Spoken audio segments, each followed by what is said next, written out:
सबका मंगल हो, सबकी प्रीति हो। मैं सारिका भमम साधना में आपका स्वागत करती हूँ। आज मैं बताऊंगी शरद नवरात्रि के बारे में कि आपको ये जो शरद नवरात्रि है वो आपको 15 अक्टूबर से प्रारंभ होकर के और 23 अक्टूबर तक आपको चलेगी। आपको ये जो नवरात्रि है ये आपका शुभ मुहूर्त, नवरात्रि का जो कलश स्थापना का जो शुभ मुहूर्त है वो है 11:44 से लेकर के 12:30 तक आपको शुभ मुहूर्त है, जो कि अभिजीत मुहूर्त है। इसमें आप जो कलश स्थापना करेंगे वो आपके लिए काफ़ी अच्छा होगा।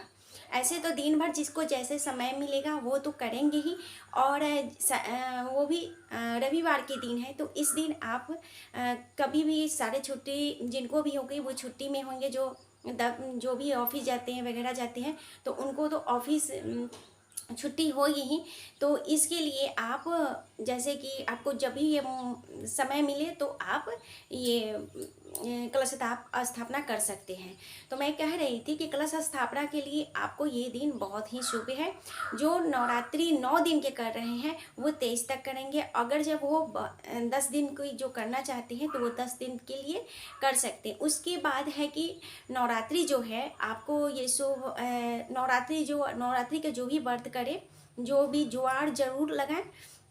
ज्वार लगाने के लिए आप एक दिन पहले जैसे कि वो जो ज्वार होती है उसको आप फूलने के लिए भिगो के रख दें। उसके बाद वो मिट्टी में अच्छी तरह से वो जमते हैं। तो इसके लिए ज्वार को अच्छी से तरह से जमाने के लिए आप उसको अच्छे से भिगो करके और छोड़ दें। उसके बाद कल मिट्टी में मिला करके, सुबह होकर के मिट्टी में मिला करके उसको स्थापना करें। ज्वार अच्छी होती है तो अच्छी आपकी भगवान माता की आशीर्वाद आप पे बनी रहती है। ज्वार का कलर अगर जब कोई भी जैसे ज्वार आप लगा रहे हैं और उसमें जैसे हरे, तो ज्वार हरे भरे होते हैं तो बहुत ही शुभ होता है। उसमें अगर सफ़ेद हो रही है तो माता आपकी पूजा बहुत ही आप शुद्ध मन विचार से आप पूजा किए हो और माता ने आपका अच्छे से स्वीकार किया है। अगर आपकी ज्वार अगर काले पड़ जा रहे हैं, काले हो रहे हैं तो ये काफ़ी अशुभ माना गया है। उसके बाद जिसके ज्वार अच्छी तरह से नहीं होते हैं तो लोग थोड़ा निराश हो जाते हैं कि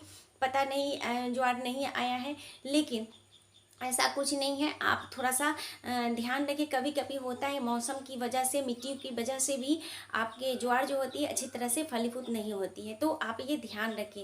नवरात्रि में जप ध्यान करने का बहुत बड़ा महत्व है और मौन रहने का भी बहुत बड़ा महत्व है। इसमें जप ध्यान करने का और माला करने का बहुत बड़ा महत्व है। जो भी आप गुरु मंत्र ले रखे हैं उस गुरु मंत्र के ज़्यादा से ज़्यादा आप जप करें, ध्यान करें, माँ सप्तशती का पाठ करें, दुर्गा सप्तशती का पाठ करें और आप जो भी पाठ करना चाहते हैं इसमें सिद्धि प्राप्ति होती है। तो आप ध्यान रखिए कि इसमें आप जितना भी व्रत शुद्ध मन विचार से करते हैं, 9 दिनों का व्रत जो करें तो मन शुद्ध विचार से करें, बुरे बातें ना करें। जो भी 9 दिन रहे व्रत में रहे तो आप कभी किसी की आलोचना न करें, अच्छे मन से और विचार से आप ये व्रत रखें।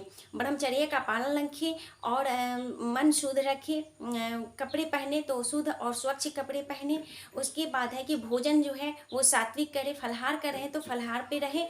और उसके बाद जो जैसे कि जिनको जैसे बहुत से जो डायबिटीज पेशेंट है या कोई बीपी या कोई बीमारी से ग्रस्त है वो व्रत करना चाह रहे हैं तो आप वो व्रत आप जैसे कि सेंधा नमक का भोजन भी कर सकते हैं। तो ये ध्यान रखें कि आप इसमें व्रत रखें तो बहुत ही निष्ठा स्वच्छ और निष्ठा भाव से रखें, मन शुद्ध मन विचार से रखें। और आप इसमें जो भी व्रत रख रहे हैं वो अच्छे मन भाव से रखें। माता जो है ये इस बार माता जो है वो हाथी पर आ रही है, गज की सवारी है और माता के गज की सवारी का बहुत ही शुभ माना गया है। इसमें जैसे कि बारिश होती है और गज पे जब माता हाथी पे सवार होकर आती है तो बहुत से बारिश वगैरह बहुत अच्छी होती है, फसलें बहुत अच्छी होती हैं।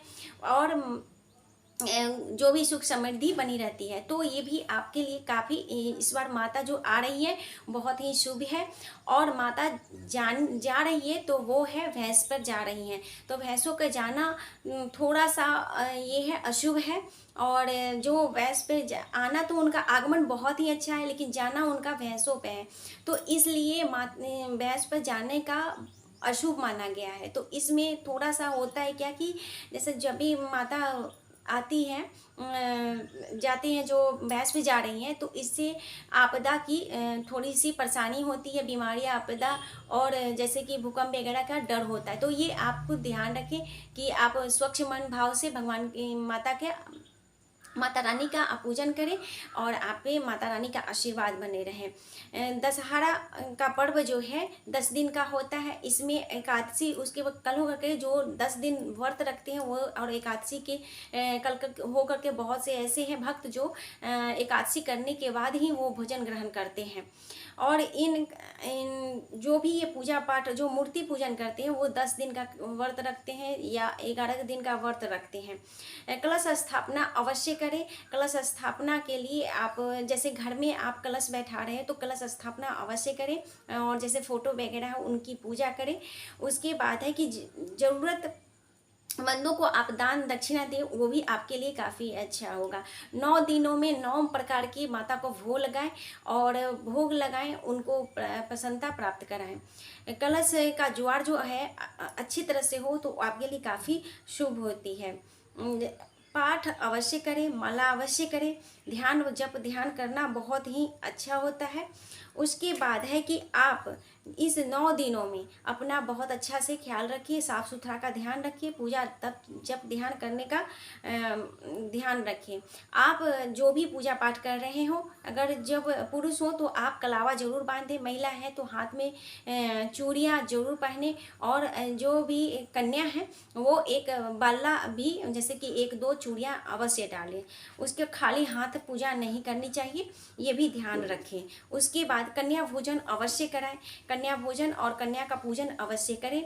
उसके बाद हवन अष्टमी या नवमी को अवश्य करें, और अष्टमी और नवमी को हवन करने से आपके घर में जो भी निगेटिव एनर्जी चाहे कोई भी परेशानियां हो उससे दूर होती है, वातावरण भी शुद्ध होता है हवन कराने से। तो ये थी आज मैं शरद नवरात्रि के बारे में आपको विषय में बताई हूँ। आपको मेरी वीडियो अच्छी लगी होगी तो आप मेरे चैनल को सब्सक्राइब जरूर करें, लाइक करें और कमेंट में हर हर महादेव जरूर लिखिए। और मैं अगले वीडियो में आपको फिर मिली हूँ, तब तक के लिए हरिओम।